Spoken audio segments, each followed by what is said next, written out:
اکثر اپنے ارد گرد بہت سی کہانیاں سنتے ہیں اور اکثر و بیشتر ان کہانیوں میں عورت کو ہی مظلوم تصور کیا جاتا ہے، لیکن ہمیشہ ایسا نہیں ہوتا کہ مرد ہی ظالم ہو۔ کبھی کبھار عورت بھی اپنی بے وقوفی کی وجہ سے اپنا گھر خراب کر دیتی ہے۔ کیسے؟ آئیے جانتے ہیں اس کہانی سے۔ میری عمر 32 سال ہے۔ میرے سابق شوہر اور میں نے 6 سال تک ڈیٹ کیا۔ ہم بہترین دوست تھے۔ میں نے انتظار کیا یہاں تک کہ اس نے کالج مکمل کر لیا اور کام شروع کر دیا۔ پھر میرے خاندان اور اس کے خاندان نے ملاقات کی، ہماری شادی ہوئی اور ہمارا ایک بیٹا ہوا جو کہ اب 7 سال کا ہے۔ میرا شوہر کبھی کبھار غصے میں آ جاتا تھا، لیکن ہمارے مسائل تب شروع ہوئے جب میں نے اسے یہ محسوس کرانا چاہا کہ وہ مجھے کنٹرول نہیں کر سکتا۔ جب بھی ہم جھگڑتے، میں اپنا سامان باندھ کر اپنے خاندان کے پاس چلی جاتی اور انہیں صورتحال سمجھاتی۔ میری بہنیں میرے شوہر کو فون کرتی اور اس پر چیختی۔ اگر وہ مجھے کنٹرول کرنے کی کوشش کرتا تو میں ہمیشہ اسے کہتی کہ اگر وہ چاہے تو مجھے طلاق دے سکتا ہے۔ میں کبھی طلاق نہیں چاہتی تھی، مجھے صرف اپنی عزت کا خیال تھا اور میں کبھی بھی اس کی نظروں میں کمزور عورت نہیں بننا چاہتی تھی۔ ایک دن میں نے اسے تنگ کیا کہ پہلی بار اس نے مجھے مارا اور گھر سے باہر نکال دیا۔ میں اپنے خاندان کے پاس واپس چلی گئی اور میرے خاندان نے اس کے خلاف پولیس میں رپورٹ درج کروائی۔ ہر بار ایسا لگتا تھا جیسے میں ہی مظلوم ہوں، لیکن حقیقت میں اپنے شوہر کو جذباتی طور پر تکلیف پہنچاتی تھی اور اسے گرفتار کر لیا گیا اور حراست میں رکھا گیا۔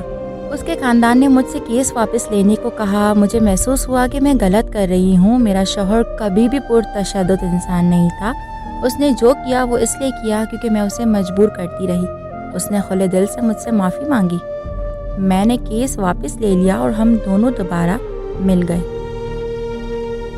3 ماہ بعد ایک چھوٹے مسئلے پر میں نے پھر سے اپنا سامان باندھ لیا اور وہ اکیلا رہ گیا۔ 2 دن بعد مجھے کال آئی کہ وہ اسپتال میں ہے۔ میرے خاندان نے مجھ سے کہا کہ وہاں نہ جاؤ کیونکہ ایسا لگے گا جیسے میں اسے منانے جا رہی ہوں، اور میری بہنیں مانتی تھی کہ وہ بیماری کا ڈرامہ کر رہا ہے۔ اس دوران لوگ مجھے مظلوم سمجھتے رہے، جیسے میں ہی ظلم کا شکار ہوں۔ وہ 1 ہفتہ اسپتال میں رہا۔ جب وہ واپس آیا مجھے صرف طلاق کا نوٹس ملا۔ میں طلاق کو رد کرنا چاہتی تھی، لیکن میرے غرور کی وجہ سے میں چاہتی تھی کہ وہ اپنا فیصلہ بدلے اور مجھ سے معافی مانگے۔ میں نے اسے فون کیا اور کہا کہ اسے طلاق مل جائے گا کیونکہ میں جہنم میں جی رہی تھی۔ جب ہم عدالت گئے میں چاہتی تھی کہ وہ قیمت چکائے، اس لیے میں نے عدالت سے کہا کہ اس کی جائیداد تقسیم کی جائے۔ میری حیرت کی بات یہ تھی کہ اس نے کھلے عام عدالت کو بتایا کہ جو کچھ بھی ہم نے اکٹھا حاصل کیا ہے وہ مجھے دیا جائے، اسے صرف طلاق چاہیے۔ ہم جولائی 2009 میں طلاق یافتہ ہو گئے۔ اب میرا شوہر شادی شدہ ہے جبکہ میں یہاں برباد ہو رہی ہوں۔ میرے خاندان والے میرے بارے میں چغلی کرتے ہیں۔ میں اپنی بقا کے لیے اپنے بیٹے کے لیے جو میرے سابق شوہر دیتا ہے اسی پر انحصار کرتی ہوں۔ مجھے معلوم ہے کہ میں نے اپنی شادی برباد کی۔ میں یہاں تمام بیویوں کو بتا رہی ہوں کہ انہیں مشورہ لیتے وقت احتیاط کرنی چاہیے، دھوکہ نہ کھائیں، اپنے خاندان کی مداخلت کو اپنی شادی میں نہ آنے دیں۔ میرے عزیز قاری، یہاں تک کہ میری چھوٹی بہنیں بھی مجھ سے زیادہ عزت پاتی ہیں۔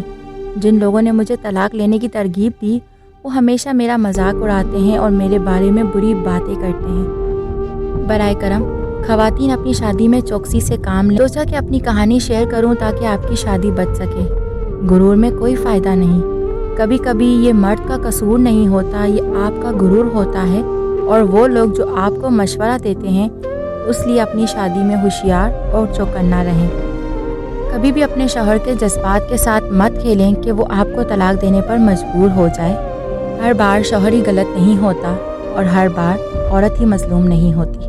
اللہ ہمیں برائی سے، برے لوگوں سے اور ان لوگوں سے جو برائی کرتے ہیں اور دوسروں کو برائی کی دعوت دیتے ہیں ان سب سے محفوظ رکھے۔ آمین ثم آمین۔ امید کرتی ہوں یہ ویڈیو آپ کو ضرور پسند آئی ہوگی۔ اگر ویڈیو پسند آئے تو ویڈیو کو لائک، شیئر اور چینل کو سبسکرائب کرنا مت بھولیے۔ ملتے ہیں نیکسٹ ویڈیو میں کسی اور اسٹوری کے ساتھ۔ تب تک اپنا بہت خیال رکھیے گا۔ اللہ حافظ۔